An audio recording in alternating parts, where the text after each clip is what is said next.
Rana lanam chat alwel job yich. Rana lanam chat alwel job yich. Rana lanam chat. Rana lanam chat alwel job yich. Rana lanam chat alwel job yich. Rana lanam chat. Luaj mora git inchi ben pinga chin kamugi ni chin. Kuba ben duka chin kamugi ni chin. Rana lanam chat. Rana lanam chat alwel job yich. Rana lanam chat alwel job yich. Rana lanam chat. Man nam rinyi toj inchi ben pinga chin kamugi ni chin. Kuba ben duka chin kamugi ni chin. Rana lanam chat. Rana lanam chat alwel job yich. Rana lanam chat alwel job yich. Rana lanam chat. Rana lanam chat alwel job yich. Rana lanam chat alwel job yich. Rana lanam chat. Na long ben chin i chin muk inchi ben pinga chin kamugi ni chin. Kuba ben duka chin kamugi ni chin. Rana lanam chat. Rana lanam chat alwel job yich. Rana lanam chat alwel job yich. Rana lanam chat. Rana lanam chat alwel job yich. Rana lanam chat alwel job yich. Rana lanam chat. Luaj mora git inchi ben pinga chin kamugi ni chin. Kuba ben duka chin kamugi ni chin. Rana lanam chat. Rana lanam chat alwel job yich. Rana lanam chat alwel job yich. Rana lanam chat. Rana lanam chat alwel job yich. Rana lanam chat alwel job yich. Rana lanam chat. Na long ben chin i chin muk kuba ben pinga chin kamugi ni chin. Kuba ben duka chin kamugi ni chin. Rana lanam chat. Rana lanam chat alwel job yich. Rana lanam chat alwel job yich. Rana lanam chat. Rana lanam chat alwel job yich. Rana lanam chat alwel job yich. Rana lanam chat. Man nam rinyi toj inchi ben pinga chin kamugi ni chin. Kuba ben duka chin kamugi ni chin. Rana lanam chat. Luaj mora git inchi ben pinga chin kamugi ni chin. Kuba ben duka chin kamugi ni chin. Rana lanam chat. Rana lanam chat alwel job yich. Rana lanam chat alwel job yich. Rana lanam chat. Rana lanam chat alwel job yich. Rana lanam chat alwel job yich. Rana lanam chat. Na long ben chin i chin muk inchi ben pinga chin kamugi ni chin. Kuba ben duka chin kamugi ni chin. Rana lanam chat. Rana lanam chat alwel job yich. Rana lanam chat alwel job yich. Rana lanam chat. Rana lanam chat alwel job yich. Rana lanam chat alwel job yich. Rana lanam chat. Rana chinam la chat pinam. Hey jalande rana chinam la chat. Man ran a chidel a chuwoj. Ok a chikwere chuk bai tok. Del podien buk tek. Ko buka chin yale yegok. Buka change loya pat. A guchu we kwa. A chuk jal kuch. Ko ga chipin jaraj. Ko ga chirut jaraj. Ko kwat. A chijala la ketegetok. Ba tek tok a chijal ben ko ji. Bichen rana men ken nier kede. Brana bin biare rar po ngegop. Bia kraj ene woy ran. Bia kraj ran ene woyen. Bia lok logi ran chok ba kede baraj ene woy. Ko ga chikang a chuke kraj. Ko nyale ya chuo mo kariye ben. Nyale ya chipin ya chichak. Pin chuk yok tin kana chuk chak. A chi nyale ya chike de chak. Ku te wotin. Ku mojo kariye ben. Chego kwar kariye ben. Wik ku bi ok pir. Yo we alir yento kwena wo chola pir mit ko cham aka ben be tiopi chi chako bi o ga pur ku bu ku cham ku bu ga yokten ku mit ko to pi tiopi chi ri myok e ke taro okten men chi ri da e ke ta okten men ku yi ga kok choli mulang ngir ku mulang toy ku jala mulang tit ku jala luong kok to tiopi aka chin nyali chak a chekan ga taw kutin kwa ke ga chiwo rujal man o ga churujal kwet o ga negru diet a kol ku wer kwe jalu le kalan ki chol jang ku nwer kwe jalu le kalan ki chol nga ku nga ku ke tiel ki dide cho tiel yena chi koy rum pot kwe tiel yena chi po rum ku ke tiel yena chiran ben tiong ka chiran mat ke ngek a gut chi mon jang nam a che yi ngwim a gut chi nwer nam a che yi ngwim a gut chi koy kok pan ma kok ke medok Junub Sudan a chiran rer ke ngek yin ran ben yuk kalang a terde na che jin ka o to ko jam tin o ga ko nyar hukuma ku bu hukuma bi a kwan kok nyal ko ya rutil tin ya na che ngek ben ku bi ben wel ka chi aran man te bi ngek bu ko ben lagi yi bu ko chol la ben nim law yi bu ko ben liep nim ka yi man bu bay bro chokada Junub Sudan ken yelwele ka bro chokada yen kan ka loy ruda ko kan ko loy ruda en men di da ko kwen dia po en dia po pe rin ka ja ka ping ku ka ja ka ting ka ko loy rud eriang tiok yi a chi panda ne chol Junub Sudan na chi koy rud war te chi koy ka pod wal tek bo koy rud wel nier ku du koy rud nyali ka ba chi liutin pandan ken a chi chi bai pan ye koy lot ye mit a ke ga chi jal wet e media nyin bi ha ke ya re ke lat ko ran di da dot balat ran ti ta ke gina dot balat ran ti chong ni dot balat ina lat kwat kuina lat wut kuina lat ngo kwe mon jang rod kana mon jang e tok pat ene che ngwim ke ya ko yo kulwe o ga ke chol e bai pani de chol Junub Sudan ke bai panda panwar chuk tor pan chi koy ben betin nyen ngong ku bu ku be ku ru doktin lwega ke jalo pot ku tiel yene jong dit chol jong jak yen tiel yene jong dit chol jong jak a jak e ke ti jak nger bai Junub Sudan a tinde de ti ke nger tin a put ko ke ga ti ke lurtin ku e ke lo ke wotin bigran ben bigaram nom bigran ben aram nom e ken nyong ku nyong biga ben bu ko tar chor ku den ko ke nim ku den ko ke nim ku den ko ke nim ku jal ramti en ken jal kutin yina rande e nga chera nga rande chera nga e nga o ben o ga kai tok ku dola a chera da but rot bai me but a chelwe ke yik be wod yik chimen wod ti ke yik juba wod ti ke yi wa wod ti yi ga wul ku ka ti yik malakal ku ka ti yik rang ku ka ti yik ka poita ku ka ti yik ye ku ka ti yik torit a che but wod chen ya but bai kwat but wod a ko ke ga loy ku but ko yene ke tweng pan yam pan ti pi ben bay we ku bu ko but ku bu ko kang yik ku bu ko kang la chuk bu ko rut ngi bu ke chol dola ku bu ngi ita me yen ku blenga tek e ko rut tek be ga nun be ate kwa ran ben be kera ndere long nom nyal kwa tina ndere e chuk pi kwa tina andet ku long ale bi ran ben ngi kuran ben ale bi long ngi yen ke chol long bai a wi bi ran ben bi ngi wen long a wi bran ben ngi yen ngo long yen ko mai societies ka a ti ka loy ku loy long loy ganun ku bi ke ron mai o ko jam tin lo ga ringa yer dolat ko gi bu limtin o ga la wi loy rin ngo bai ke na ngi dor ku doratin ken e dore ga ke tawan enga ku tarik we ko ti gat we ko nang diktora we ko ti jam la we a intellectuals ko wen ngi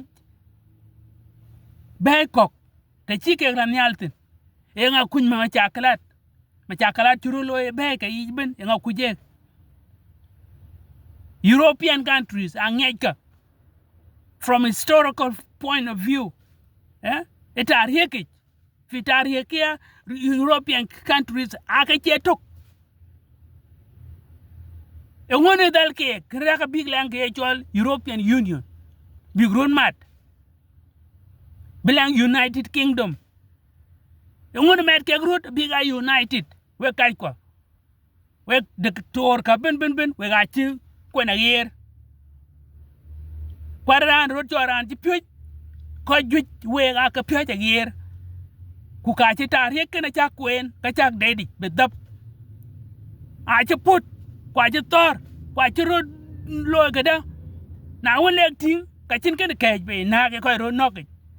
Barbarian life war en to ko tin kana a chik ba ting a chin ke be tin na won yo ko wa hin lek nim ka cha tek to ko chik pol a tek to ko chik pol ku ka chi road mat be ka ya chol kwad ta na la kuna lor tin ten ka yo ke jam tuang to jol gola fi Europe ku ya ka jam tuang to alang ko jam tok wen kodi tok tagi jaret ngake ben kulo Australia ben ku ben fi United States and what United States lo a big wilayat al mutahida wilayat road mat ngone met ke road sabab met ke road ku og mentin kan we are taking advantage of their unity. We are taking advantage of their peace. Oga ci ben panden buk dor den poto ko kek yena jojol ku ben nyaay ko a ci wuji dor bay kwai we gwa masji jamten we ko jamten we ko toy le lak ba kwat ken ba nok ba tolnyen we ko jam lak ba kwat ken ba nok ba tolnyen we ko ka we ga cha ka ting ku ko duon loy ka a ci pat na wuji ran jam kiya ka yiduk junub Sudan jarot ba duk junub Sudan ba ke gala luel tin ka duk nyuj be ko gi ba anin makevi ku mis ku are rai mis ku a chin gan sound ya ka ping u ka yin jal nyuj bin koy kok ba ka jal toj ba mis koy kok ba ka jal toj ku bi koy kok ngongin bi ke ka nok ku ke kara ma liw kursi rer ke tin a liw koy luel so ja red juba ke koy ke luel ba nya to juba we koy jam yer we koy tikduni real whether if from Nuer, whether if from Jang, whether if from other tribes in the South Sudan we koy to a year te iran to fi gabel kabin ku yin e mikla yana yelu inside it day and night na chilui then you cannot spend too much time on talking about killing other people. Even World War Terok, the time in Terok kege jalaba ayoku chol jalaba lakini it was not jalaba in Louis fighting kego, it was the regime in the Khartoum, a Khartoum regime in Louis fighting kego, it was not jalaba zato. That was wrong term because jalaba a race ranato kursinam lakin ko ay katar kego zato juzo mena zato aratin junubin kochol aratin whether fi garab wala fi sharak human kan magjudin wala fi junub akaratin tong kwa put kego. It was a regime. Okay, regime yani we change. Ache jalaba yani chilwele kena chuwich pi Sudan. Takang pinga kaltok manifesto. SPLM. Takang pinga kaltok kalwele Arab chuwich pi Sudan. Lengran tekang lwele Arab chuwich pi Sudan. Woke dak. Damani ye koi torken. Anang koi ye kedom. Anang koi chol prisoners of war. Aye kedom. Kwa nyaj ka kek bet dap. Koi ware kedom ka wara aye kek loin. Aye dom ku ka aye mai teran. Kajin hok. Itongi. Wiyene tidom. Achirotan. Kaji chibe nok. Ega nun tong. ta chin tor ke ran kuran chiro tonin ka chin ka bebe ni nok wena tarin ke gen ni tar ke gen because en a wi bi nok kuna chiro tonin ka chin de ya chan bi nok ka ke ga kware ye ke ma a ko tidom tongi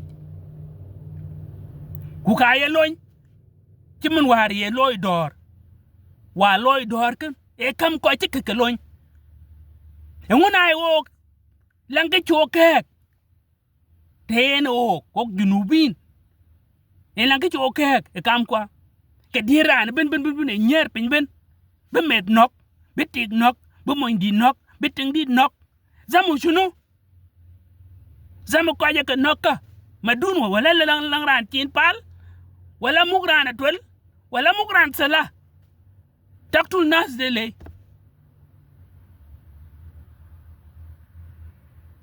fayen kian jam le we koy to yerben teran jam la ka ci tuñ kir ma yar la ka ci wuj ka yi jam la ke tuñ kir ma yar la ke na ci wuj ku du yela le yina tar ke mon jang ku yina tar ke nuer ku yina tar ke a choli ku yina atar ke taposa ku yina tar ke murle ku yina tar ke ganyak ku yina tar ke cholo ku yina tar ke luo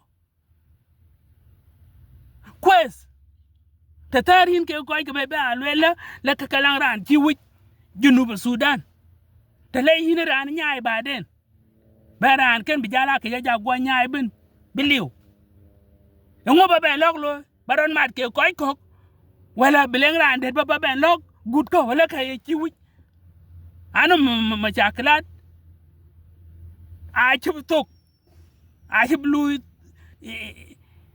en te chin len ke koy ta ka yuka ka ci wuj at this time a ci bu koy so tikka awa trust tinu ko tini ran jam loka duan kana yin jam la you want to annihilate certain group of people a ci wuj junub Sudan. What kind of trust in lewa can be in loy bill to show the rest of junubin gala la kuina blog loy trust bayaran my dollar kalam da khalta e kana woj tinwe ko jam kan uke lazim raja anfuskum ya jama ya ko we kwati raja anfuskum anu jam du na we jam kana e jam ray dola bitana ray baden kaman kharana ya nas kulu jiranin bitana khalas na ya waqati ya nas muhafinin kalas kharahuna waga jal chat pat lakin waga chaman waga yetinga wo che ko zato anu ke chol insan lazima chan bin ich ke chol hak uguga insan bangi janin ko hi ba lwela kin bian jam di tol anu wel ke ka ajuj ka ci kweri ga po ku ganian gat ka ke got kala aya lwe ka chela ko kognim wa chela ko kogit ko cheran bin chen gat wa cheran bin chen ke ci toy social media kwen ay yogan kana ka we wa mat ci ku wek nyira ka ca aja tin mo njang wek mo jeng ci wi ngwem ka acinan ku nyali wek ko jam dunu wek jam kan ran ku nyali wek ran liw be le na ci bi nyal war e bang nyali ja ko ten wek eram tin kan ben ci rot pok social media nyen lat ke rodit lat ke diadit lat ke nyir wala lat ke ngo wala bay lat kwade do karotien ku lu ran traf nyali nam anu ke lwelin tuangdu kwena be yi luk kaya ka lwela yerka abla dukchen ay lwela kenela ela ben ke lwela yer bila abla ben ka kabi duk akela we kene bangi bai a che ma ko jam ku bai che ma lot te lengen ke chatinga che wa bar nyal in wotoni ranang po bai aki bar nyal kulel len ken le ka chating karaj ku kulel ku ka tinten a chinan bi man ran bi man gum na choga res self care ma yadi en lan ke wo ku bar nyal kulel ni res bitana ke chalo ken a chaman ko chulu ku na yen ke to lu yen akin boka ya jama gega ya jama ku par ku let saket kan let ci ko dol gup ku let kine ne ja lu la kanang mon jang ci ba cham ku mon jang ci ba cham ku mon jang ci ba cham ci mon jang ba cham ngudi ku mon jang za to ce yitek mon jang ce tok za to mon jang lerot mon jang ligrot ka ci jur ko ka lu za to jur ko mama tagatar koy ko lew biran le mon jang ci ko lu ku mon jang ci ko lu a chan wega res era andon ale bu ko le okay e den lakin is badako te lerin pan mon jang ben ka yo ka nango e nga dile ba yo ka nang pana bun po da jo eretin ci wiu junub Sudan jatin e ba akim nen bin ke ka yo ka ci bud wew junub Sudan achin koy ko ka chan bu koy ka nyot keliu ke mon jang det ila biya wo kwa chalwel wa lo wo hukuma kana ku chu ganun pap te chu wuje chan buk taw pin biya longan mai ka pan kana abriak le habat anu example chu loy set ten mintin kana achinan be ke chol ganun ben loy taramu ana kwara an ben a wuje chan biya reze dola etno ya reten dolar ka yi ben ran ben ya res kuna ci rezin ka yi ke moj ta lu yini ta yin lu baya lecturer wala baya panan wala baya ran pur wala baya ran mai cika kan rai ko aba ka mai ko aba ke ga gai we abu oi we rap ko aba pur ko aba ke ga gai we abu oi we ga ko aba mai kuen aba ko atu bela oi we cika kan cika we ga ka yango mushkila da ya kungo kana ele mon jang we ele mon jang hanu wel ta kal wel den ke duande de kalang cho ke cho mon jang ala nil alan ke cho mon jang baral kazal wala ke cho mon jang tno ku jala ngo ken achin ko kunyo na ya ka pung te ye wek pung ka war yi our late Dr. Garang Mabur ka war ya ke gluel bi ka kwen ko te ke wek ni mar ke ko le ba luel ka chi koy kok ni wek a chan ko ya ka tinke la tana mitatu a che mit time lui te kana chan biran tarik sora bakang darasu baron ngi zatu yin daras napsak elazima chan biron ngi jiran na kuyrot kayin jam saget ba wel ba ke ga wo ga chu gubra jo panda chu ra gop je kinyali yigo ka kinyali ngan to go ben war yek bai a chu khut be ka wo ye mit a chan wa wo chi jak pe ko jujo a chin ben kwek go ko juja ci pich weg mun tin kan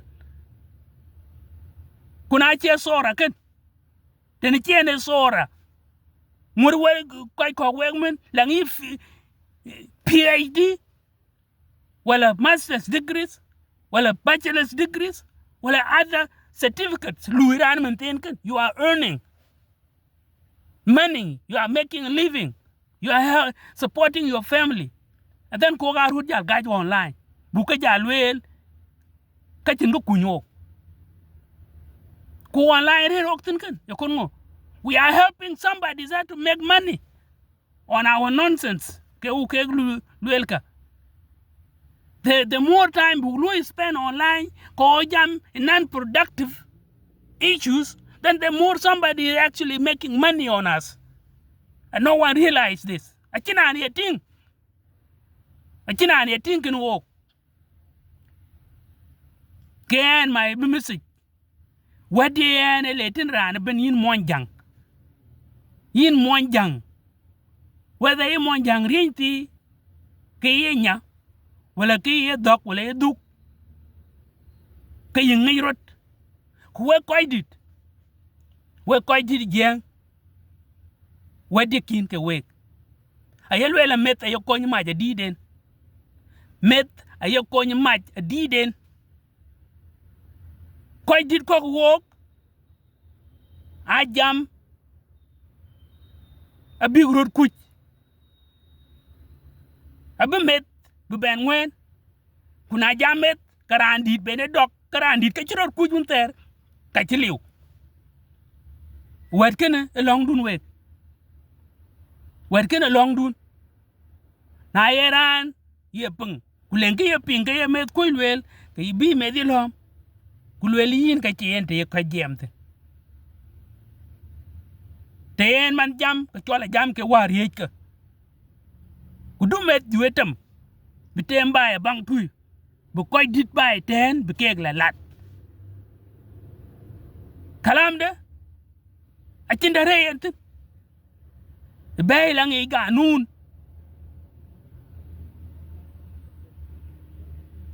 aya mushkila yen lat zatu biran lat aya mushkila achan wo ko gachin ganun kuna lo ganun karan ti lat kachin ken ci waram kalwoy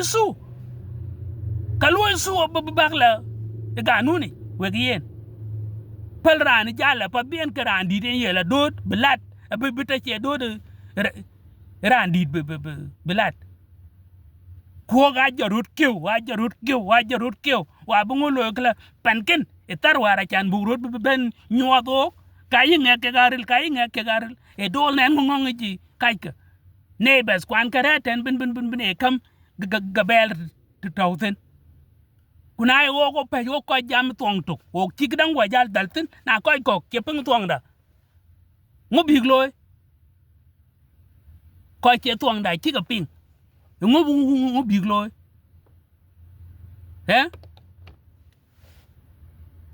ke bigloy e kiyinda long dun ken long dur en ngo wel ta ka ping wel ya ka tinga ko lo rud min tin a tok ku bai a ngwa la kalaping a china kai ba wadi dok tin pan ma ke medok junub Sudan ku tin ko tioko pe medok chiang ko je wo wel kok rom lwel ci men pan nyan kay nuer wok aram chiang ka joji ran e ka choran ma je ka chol ma piu ka chol piu yu wok ay ka chol wok nya chol nya yu gwalen ya jama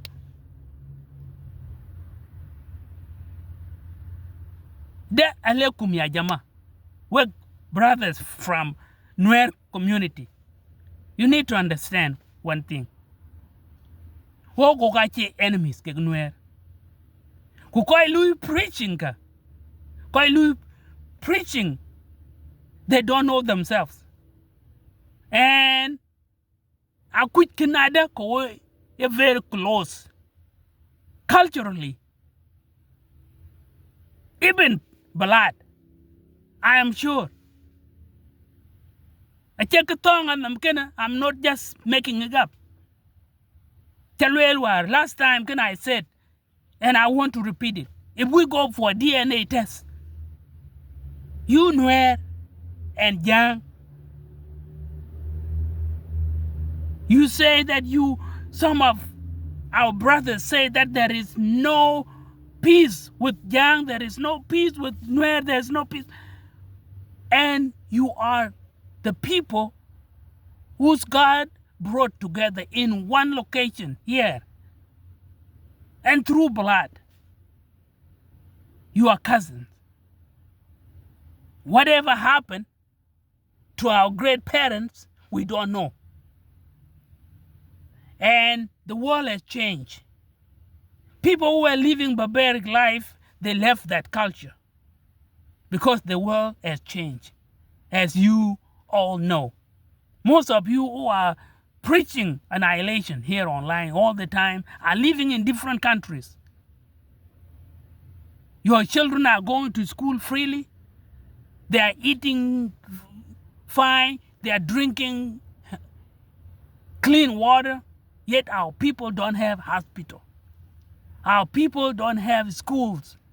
Our people don't have running water. And we are sending people to go and annihilate the innocent people, their own kinship. This is wrong, and all of you need to educate the young people. You need to educate yourself about the coexistence of these two sisters communities, Yang and Nuer. You share so much together. We have our brothers here also sharing the same area with us, Cholo. We share a lot together too. We have Luo. We share a lot together too. We have all the other tribes of South Sudan who are also linked in one way or another. You go all to Western Bahr el Ghazal. You go all to Equatoria. You find all these Mandari and Yang are very close together. Bari and Mundari are very close together. All the other tribes, there's always linkage between the communities. And during this liberation, we all intermingled. We interact with each other. And we have intermarriage all over the South Sudan. You find a girl from Equatoria in Bahr el Ghazal. You find a girl from Bahr el Ghazal in Equatoria, in Upper Nile, in all the other region of South Sudan. Why don't we get this? And then because of political differences, we are talking about tribes. Why don't you change your language? If somebody is fighting because they want to be leaders, let us not confuse leadership, political ideologies with the tribes. Tribes were here before we created the government. It's people who make government. So why confusing the two? I have heard other brothers talking about killing all the Dinkas from Equatoria. What's the problem with killing? Why are you calling for annihilation? This is the country that belongs to all of us. If you have grievances, bring them up. That is why we want to have a country. Even the Sudan still have ethnic groups. The Sudan that we left is still comprised with ethnic groups. But how can we build nation when everything resorts to war? No one condones the killing of the innocent people. For me here, I don't condone that. And my message is always clear. Anyone who is supposed to protect the civilian is bound by law to do that job. You are not supposed to take the law into your hands. And this is the message that I will pass along to all the people who are in charge of security. You are supposed to be the protector of the people. Whenever you put somebody in custody, it is you to protect that person. The law say here in the West that the person is innocent until proven otherwise. It is the law who will determine the guiltiness or innocence of the individual, not you, not the police, not the national security. You are supposed to be protecting everyone equally.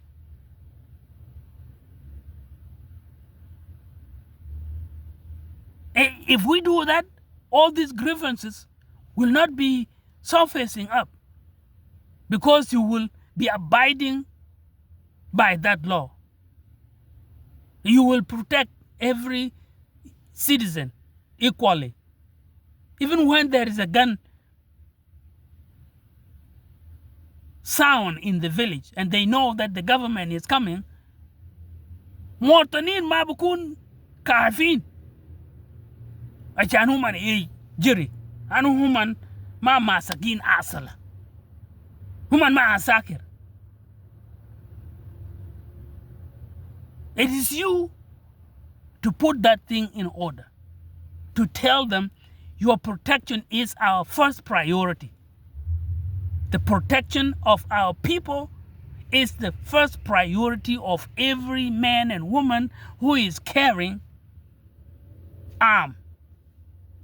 That's why we need a united army.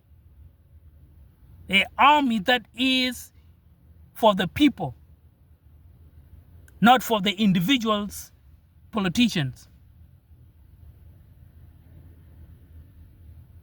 And then our country will be going in the right path.